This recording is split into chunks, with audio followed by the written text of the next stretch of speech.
इस वीडियो में हम डिस्कस करेंगे। अक्सर पूछा जाता है प्रोग्राम कोई ना पेपर में। जैसे फॉर एग्जांपल एक क्वेश्चन है जो आया था already, factorial of A given number. अगर हम किसी नंबर का फैक्टोरियल जैसे 5 का फैक्टोरियल निकालना है, वो क्या होता है? तो होता है 5 to 4 into 3 into 2 into 1, और जो इसका वैल्यू आ जाता है दैट्स कॉल्ड द फैक्टोरियल।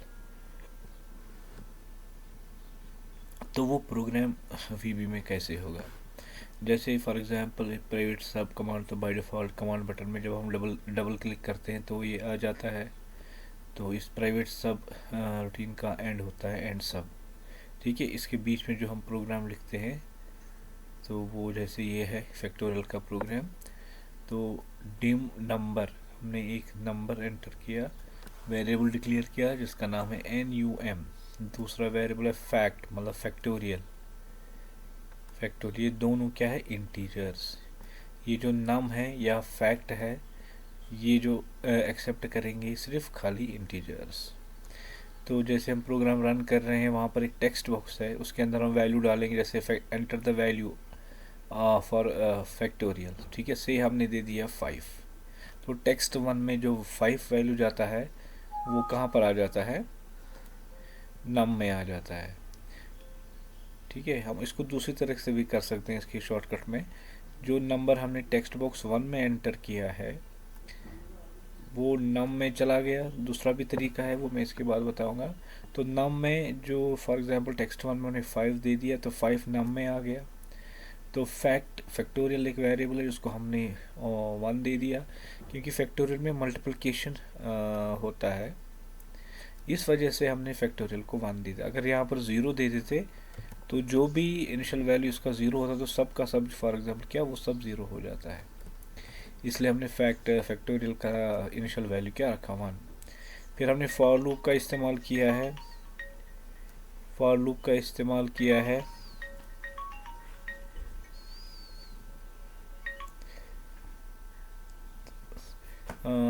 तो वो कहाँ से स्टार्ट होगा? जैसे नम हमने 5 दे दिया तो नम यहाँ पर 5 आ गया। कहाँ तक चलेगा? 1 तक चलेगा। तो उसका क्या होगा? वैल्यू इसका क्या बोलते हैं उसको, वेरिएबल का जो वैल्यू होता है वो कम हो जाएगा। ठीक है, माइनस, स्टेप माइनस क्या होता है? पहले अगर 5 है ये 4 बन जाता है। फिर नेक्स्ट रेपिटेशन में जब आता है या साइकिल में आ जाता है 3 बन जाता है। तो हर सर्कल में या रेपिटेशन में इसका वैल्यू एक एक कम हो जाता है।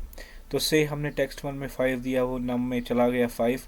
तो लूप कहाँ से, एक्स कहाँ से स्टार्ट हो जाएगा? इक्वल टू नम। तो नम का वैल्यू फॉर एग्जांपल 5 आ गया, तो x इज इक्वल टू 5। कहाँ तक चलेगा? 1 तक चलेगा। ठीक है, तो 5 4 3 2 1। तो नीचे नीचे कैसे जाएगा? क्योंकि हमने दिया है स्टेप -1। अगर स्टेप 1 दे देते 5 का मतलब है ये इसके बाद 6 बन जाता है, 6 के बाद ये 7 बन जाता है, लेकिन हमें रिवर्स में चाहिए, इसलिए हमने फॉर लूप के अंदर -1 दे दिया। फिर उसके बाद फैक्ट में क्या है? 1 इक्वल टू 1। लेकिन ये जो फैक्ट का 1 है ये किसके साथ मल्टीप्लाई होगा? नम के साथ। नम का इनिशियल वैल्यू क्या हमने दिया है? 5। 5 1 जार 5। तो फैक्ट के अंदर क्या वैल्यू चला गया? स्टोर हो गया 5। ये जो नेक्स्ट है, नेक्स्ट इसको वापस साइकिल में लाता है, यहाँ से लेके यहाँ तक। ठीक है, तो इस तरह एक साइकिल बन जाता है। यहाँ से ये वापस आ जाता है। तो यहाँ पर क्या था? नम क्या था? पहले 5 था, स्टेप -1 की जगह से ये 4 बन गया। ठीक है, फिर से नीचे आ जाएगा। तो हमने यहाँ पर फैक्ट में जो मल्टीप्लिकेशन किया था पहले स्टेप में, 5, तो नम में अब 5 -1 दैट्स 4। तो 5 4 ज़ार 20 फैक्ट में अब स्टोर हो गया। तो नेक्स्ट फिर से आ गया नीचे, तो ये इसको वापस भेजेगा। तो 4 के बाद स्टेप -1 से क्या हो जाएगा? 3 बन जाएगा।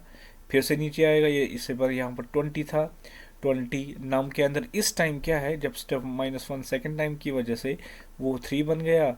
20 इंटू 3 दैट मीन 60 फैक्ट में स्टोर हो गया।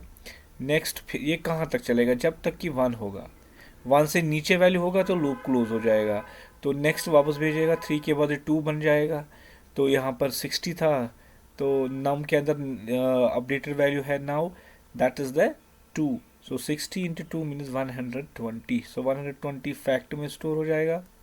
तो नम के बाद इसको वापस भेजिएगा, 2 माइनस 1 मीन्स 1, तो 120 इंटू 1 दैट्स अगेन द 120, ठीक है। नेक्स्ट इसको फिर से वापस भेजेगा, तो 1 माइनस 1 मीन्स 0, क्योंकि इसको 1 तक ही चलना है, स्टॉप, ये लूप स्टॉप हो जाएगा। तो ये लूप स्टॉप हो जाएगा, लेकिन हमारा जो लास्ट वैल्यू है फैक्ट में कितना स्टोर हो गया, 120। फिर हम इसको प्रिंट करते हैं फॉर्म में, ये मैसेज है फैक्टोरियल में, तो असल वैल्यू जो स्टोर हो गया है ऊपर वो फैक्ट में है, तो यहाँ पर 120 का वैल्यू आ जाएगा। तो रिजल्ट जो है वो इसमें आ जाएगा।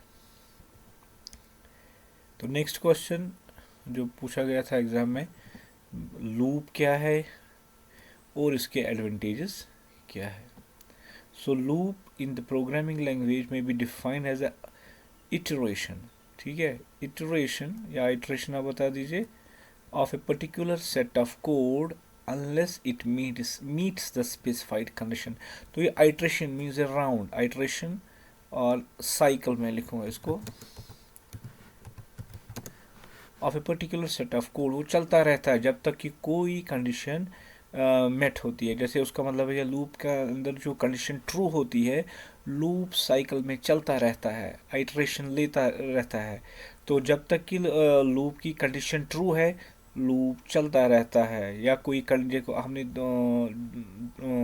दो कैटेगरीज के लूप पढ़े, एक ऐसे लूप जो ट्रू कंडीशन पे चलते हैं, और अनदर कैटेगरी है जो फॉल्स कंडीशन पे चलते हैं। तो ट्रू कंडीशन में जैसे हमने फॉर लूप पढ़ा, वाइल लूप पढ़ा, तो अनदर कैटेगरी जो हमने पढ़ी जो फॉल्स लूप पे, फॉल्स कंडीशन पे चलते रहते हैं, तो that was the until loop. Until में हमेशा लूप चलता रहता है जब तक ये कंडीशन फॉल्स हो। तो जब तक कि इसकी कंडीशन स्पेसिफाइड न हो, मेट हो जाए, तब तक ये लूप आइट्रेशंस लेता है या साइकिल में चलता रहता है। VB loops are followed by the line of statement that has to be executed recursively। तो जो बार बार चलने के जो उसके अंदर होंगे वो बार बार चलते रहते हैं, रिकर्सिवली चलते रहते हैं जब तक कि लूप चलता रहता है। It helps in reducing the lines of code. अब मेन जो एडवांटेज है लूप में क्या, अगर हमें आपको फॉर एग्जांपल प्रिंट, हमें एक स्टेटमेंट है, हमें 1000 टाइम्स प्रिंट स्टेटमेंट लगाना है, तो लूप में क्या है, अगर हमने लूप चलाया 1 to 1000 चलाया, तो वो जो प्रिंट कोड है वो हमें एक ही बार देना है। This is what we call the advantage of the using the loop. तो जो कोड होता है वो बहुत कम होता है इस्तेमाल। तो लूपों का यही मेन एडवांटेज है कि हमारा इसका रिड्यूस कोड होता है। कौन सा code, programming code. As one of the line of code can be executed multiple times. तो जिसके अंदर जो भी कोड आपने लूप के अंदर, जैसे आपने यहाँ पर रखा fact is equal to fact into num, तो जब बार बार एग्जीक्यूट होता है, बार बार एग्जीक्यूट होता है जब तक कि ये ना लूप क्लोज ना हो जाए, एंड ना हो जाए। A loop is use to repeat the same process. लेकिन ये है कि लूप में क्या होता है, रिपीट तो होता रहता है, लेकिन हमेशा same calculation, same type of calculation bar bar multiple times execute होती है until it meets the specified condition in a program. By using a loop in a program, programmer can repeat any number of the statements up to desired number of repetition। जितनी बार आपको, आप हज़ारों statements एक loop के अंदर रख सकते हैं और उसको बार बार आप रिपीट करके चला सकते हैं। A loop also provides a suitability to a program to repeat the statement in a program according to requirement। जैसे एक प्रोग्रामर को चाहिए बार बार रिपीट करने, अकॉर्डिंगली लूप उसको वो बार बार कोड को एग्जीक्यूट करवाता है।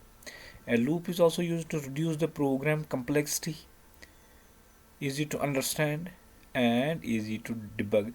These you can say the main uses or main advantages of the loop। ये आपको इसकी जो नई कम्प्लेक्सिटी होती है, प्रोग्राम लॉजिक की कम्प्लेक्सिटी होती है या कोडिंग की कम्प्लेक्सिटी होती है, वो उसको कम कर देता है और हमें आसानी से समझ में आता है कि लूप, या सिस्टम को आसानी से समझ में आता है कि लूप को उसको कैसे चलाना है। और इजी टू डिबग, तो जैसे प्रोग्राम में कोई एरर आता है, that's called the bug. Bug means error in a program, लेकिन लूप की वजह से हम इजीली उसको डिबग करते हैं। We can easily remove the errors in the program और bugs in the program. Advantages of loop, it provides code iteration functionality in the program, ठीक है. So बार बार वो चलता रहता है, तो repetition होती है. It executes a statement until the space condition is true, ठीक है. अब मैं लिखूँगा true और false, क्योंकि हमारे पास लूप्स ऐसे हैं जो false कंडीशन पे भी चलते हैं. तो जब तक कि ट्रू है चलता रहेगा, या अनटिल वाला लूप है वो चलता रहेगा जब तक कि कंडीशन फॉल्स है. It helps in reducing the size of the code. तो जो प्रोग्रामिंग का कोड है, इसका कोड रिड्यूस होता है by using the loops. It reduce compile और एग्जीक्यूशन टाइम. एग्जीक्यूशन टाइम बहुत ज़्यादा कम लगता है then having the other routine line of codes in the programme.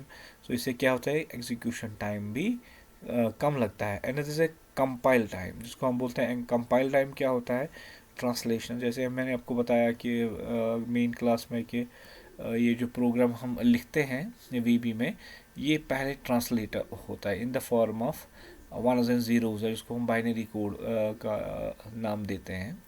तो उसके बाद इसको सीपीयू प्रोसेस करता है, तो वापस हमारा इसका जो आउटपुट आता है वो हमारी लैंग्वेज इंग्लिश लैंग्वेज में से इंग्लिश लैंग्वेज में आ जाती है. दिस कॉल्ड कंपाइल करना, ट्रांसलेट करना from basic object code into the executable code. तो एग्जीक्यूटेबल कोड वो प्रोग्राम होता है, वो स्टेटमेंट्स होते हैं जो सीपीयू को अंडरस्टैंड होते हैं, ठीक है. ऑब्जेक्ट कोड वो होता है जो प्रोग्रामर लिखता है. तो प्रोग्रामर के कोड को एग्जीक्यूटिव कोड में ट्रांसलेट किया जाता है. दैट मीन्स एग्जीक्यूटिव कोड वो होता है जो सीपीयू को समझ में आ जाए, फिर जाके सीपीयू उसको प्रोसेस करता है और हमें वापस ट्रांसलेट करके हमारा ऑब्जेक्ट कोड के लैंग्वेज में वापस आउटपुट आ जाता है. So this was the definition about loop and advantages of the loop. Control structures.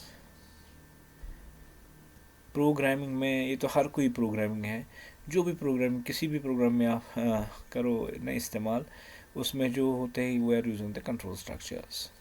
तो कंट्रोल स्ट्रक्चर के अंदर हम तीन चीज़ डिस्कस करेंगे. एक तो सीक्वेंशियल वाले इंस्ट्रक्शंस, वो इंस्ट्रक्शंस हैं जो one after another line of code execute होते हैं. दूसरे ऐसे स्टेटमेंट्स जो एग्जीक्यूट होते हैं whether the condition is true or whether the condition is false, that's called conditional. Third type of control structure होते हैं आइटरेटिव. आइटरेटिव होते हैं वो जो साइकिल में बार बार रिपीट होते हैं विद इन द लूप, तो उसको बोलते हैं आइटरेटिव कंट्रोल स्ट्रक्चर्स.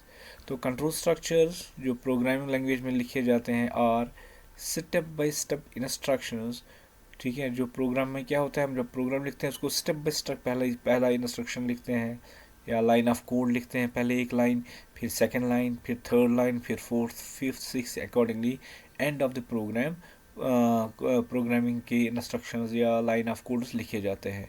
और वो जो लाइन ऑफ कोड्स होते हैं जो प्रोग्राम में लिखे होते हैं वो वन आफ्टर अनदर एग्जीक्यूट होते हैं. That's called the sequence form में. The three basic control structures in every program language are क्या, sequence. Sequence is a default control structure. Instructions are executed one after another. तो by default क्या है, जब हम programme लिखते हैं इसमें जो भी लाइन ऑफ कोड्स आपने डाले होते हैं वो वन आफ्टर अनदर एग्जीक्यूट हो जाते हैं. उसके बाद है कंडीशनल. कंडीशनल वो होते हैं जो ट्रूथफुलनेस पे चलते हैं.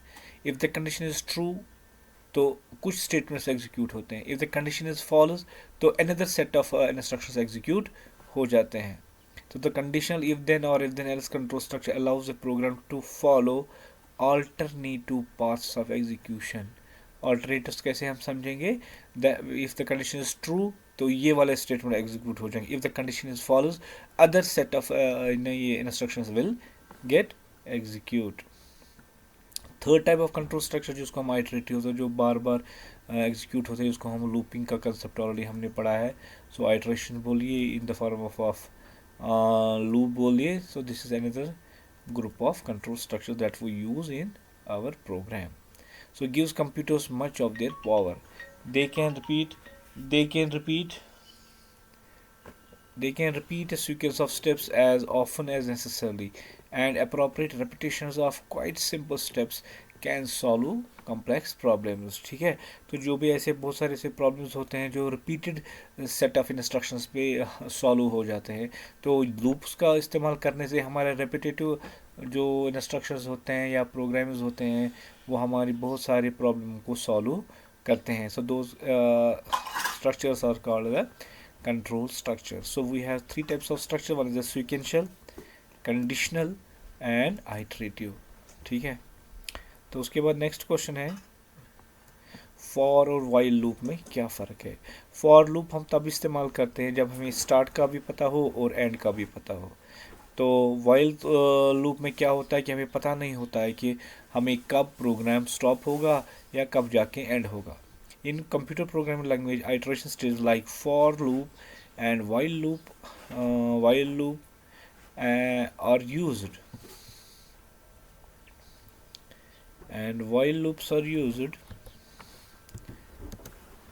for repeated execution of the instructions in the program। so जो अगर हमें repeated execution of instruction चलानी तो हम क्या इस्तेमाल करेंगे, loops का इस्तेमाल करेंगे। both for loop and while loop are used to execute the statements repeatedly while the program runs। तो बार बार जो हमें चलाने पड़ते हैं इंस्ट्रक्शंस या कोड, उसके लिए हम फॉर लूप का भी इस्तेमाल कर सकते हैं और वाइल लूप का इस्तेमाल भी कर सकते हैं। The major difference between for loop and while loop, for loop and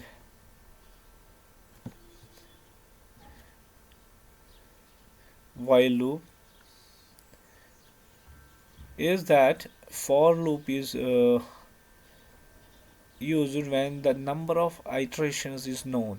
जब आपको for loop हम तभी इस्तेमाल करते हैं जब हमें पता होता है कि हमें कितनी बार साइकिल में चलना है, जैसे 1 to 10, दैट मीन्स हमें 10 साइकिल्स लेने हैं, तो उस वक्त हम for loop का इस्तेमाल करते हैं। whereas execution is done in the while loop until the statement in the program is proved wrong। तो हम उसका मतलब क्या है कि ये जो वाइल लूप है ये चलता रहता है, रिपीट होता रहता है अनटिल और अनलेस क्या हम क्या इसकी कंडीशन फॉलोज होती है। तो लूपों का जो चलने का साइकिल में जो चलने का जो तरीका है इसमें तो दो किस्म का होता है, या तो लूप चलता रहता है जब तक कि कंडीशन ट्रू होगी, अगर कंडीशन फॉलोज होगी तो लूप स्टॉप हो जाता है। तो यही बताता है that means if the condition is follows, that means if the condition is proved wrong, if the condition is proved wrong, तो तब तक वो चलता रहता है तो जब तक कि कंडीशन फॉलोज ना हो जाए। तो इसे हमें पता नहीं चलता है कि how many cycles this loop will take. ठीक है, सो जब हमें पता नहीं होता है कि लूप कितनी बार चलेगा तो लास्ट में कब रुकेगा ये, तो उस वक्त हम वाइल लूप का इस्तेमाल करते हैं। तो अगर हमें पता है कि ये 10 बार चलेगा, 100 टाइम चलेगा, 1000 टाइम चलेगा, तो उस वक्त हम फॉर लूप का इस्तेमाल करते हैं। तो इससे पहले भी मैंने आपको इफ स्टेटमेंट बताया या फॉर लूप का स्ट्रक्चर जो मैंने बताया वो भी हो गया। अब है वाइल लूप और अनटिल लूप में क्या डिफरेंस है। वाइल लूप्स वो होते हैं जो चलते रहते हैं, एग्जीक्यूट होते रहते हैं जब तक कि कंडीशन ट्रू ना हो। अनटिल लूप्स भी चलते रहते हैं जब तक कि कंडीशन फॉलोज है। जो ही अनटिल लूप्स में कंडीशन ट्रू होती है लूप गेट्स स्टॉप्ड। ठीक है, तो वो जो लूप होता है वो उस टाइम क्या होता है, वो स्टॉप हो जाता है कब, जब कंडीशन ट्रू होते ही। तो ये इसका रिवर्स है, वाइल चलता रहता है जब तक कि कंडीशन ट्रू है, अनटिल लूप चलता रहता है जब तक कि कंडीशन फॉल्स है। आप इसको आराम से यहाँ पढ़ सकते हैं। इस प्रोग्राम का आउटपुट जैसे नंबर है 1, ये लूप चलता रहेगा। जैसे एग्जांपल है यहाँ पर do while number is less than equal to 15, जब लूप चलता रहेगा ये जब तक 15 तक पहुँचेगा ये लूप चलता रहता है। तो नंबर का पहला वैल्यू क्या है, यहाँ पर बोलता है 1, नंबर का इनिशियल वैल्यू है 1, 1 is less than 15, yes it is true. उसका मतलब है ये लूप तब चलेगा जब ये वाली कंडीशन ट्रू होगी। अगर यहाँ पर कंडीशन जैसे फॉर एग्जांपल मैं दे देता 17, तो 17 इज लेस देन और equal to 15, no condition is false, ये लूप नहीं चलेगा। ठीक है, तो वाइल की जगह अगर यहाँ पर अनटिल होता देन इट विल एग्जीक्यूट, इसमें कोई मसला नहीं है, प्रोग्राम चलेगा। सो जब कंडीशन ट्रू होती है तो वाइल का लूप चलता रहता है। अगर वाइल के बदले अनटिल है तो अगर मैंने फॉर एग्जांपल 1 ही रखा है, लेकिन यहाँ पर क्या रखा है, इसकी जगह हमने रखा है वाइल डू अनटिल हमने रखा होगा से तो अनटिल यहाँ पर क्या होगा, 1 इज लेस देन और equal to 15, yes 1 is less than 15, so condition is here true. तो अनटिल के वक्त ये प्रोग्राम, ये लूप नहीं चलेगा। तो प्रिंट नंबर, तो इनिशियल वैल्यू 1 इसका है, तो प्रिंट क्या हो, प्रिंट नंबर दैट 1 आउटपुट हमारे पास आएगा। उसके बाद नंबर जो है, number is equal to number plus 2, 1 plus 2 means 3, तो इस टाइम नंबर क्या बन गया, 3। ये डू वाइल में जो एंड होता है लूप से होता है, लूप इसको वापस खींचेगा, ये 3 बन गया, 3 is less than 15, yes true again. तो ये नीचे आएगा, अब 3 प्रिंट होगा, जैसे मैंने यहाँ नीचे आंसर में लिखा है 3 आउटपुट में आएगा। फिर 3 प्लस 2, 3 यहाँ पर हो गया है, 3 प्लस 2 मीन्स 5, अब ये 5 बन गया, लूप इसको वापस भेजेगा, 5 is less than 15, yes again it is true, नीचे आएगा प्रिंट करेगा 5। उसके बाद 5 प्लस 2 मीन्स 7, तो वापस जाएगा, 7 इज लेस देन 15, यस, तो 15 भी ये चलता रहेगा अप टू द 15, क्योंकि हमने इसको बोला है कि ये लूप चलता रहेगा तब तक कि इस वैल्यू जो है वो लेस देन और equal to 15, that mean last में जब 15 बनेगा ये चलेगा, क्योंकि 15 के बाद अगर कोई वैल्यू उसको चेंज होता है तब ये लूप नहीं चलेगा। नेक्स्ट क्वेश्चन जो यूजुअली पूछा जाता है कि आप इस लूप ये जो लूप है ये फॉर लूप के प्रोग्राम को डू वाइल में कन्वर्ट कर लो। तो आपको यहाँ पर एक एग्जांपल है, डिम नम एज इंटीजर, एक नंबर आपने डिक्लेयर किया, वो क्या है, इंटीजर। तो इस लूप को फॉर लूप से स्टार्ट किया गया है और यहाँ पर नम है, नम का initial value by default equal to 1 दिया गया है। दैट मीन नम कहाँ से स्टार्ट होता है, 1 से, और कहाँ तक चलेगा, तो सॉरी से it means that we give here step 1, by default ये स्टेप 1 पे चला जाता है।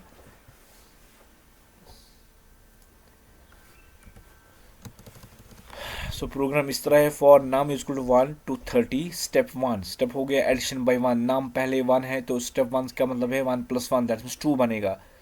तो मैं रिपीट करूंगा यहाँ पर, सो नाम इज इक्वल टू 1 to 30, ये 30 तक चलेगा, स्टेप 1 होगा। तो प्रिंट नाम का वैल्यू क्या है पहले, तो यहाँ पर हम देखेंगे ये 1 आउटपुट आ जाएगा। उसके बाद नेक्स्ट नाम, ये इसको वापस भेजेगा स्टेप 1 की तरफ। तो ये जो नाम था पहले 1, तो 1 + 1 बनेगा, स्टेप 1 का मतलब है 2 बनेगा। 2 के बाद फिर से नीचे आएगा, फिर नाम प्रिंट हो जाएगा, तो 2 प्रिंट हो जाएगा। फिर नेक्स्ट नीचे जाएगा, ये इसको वापस स्टेप की तरफ भेजेगा, 2 + 1 मीन्स 3, तो उसके बाद 3 बनेगा ये।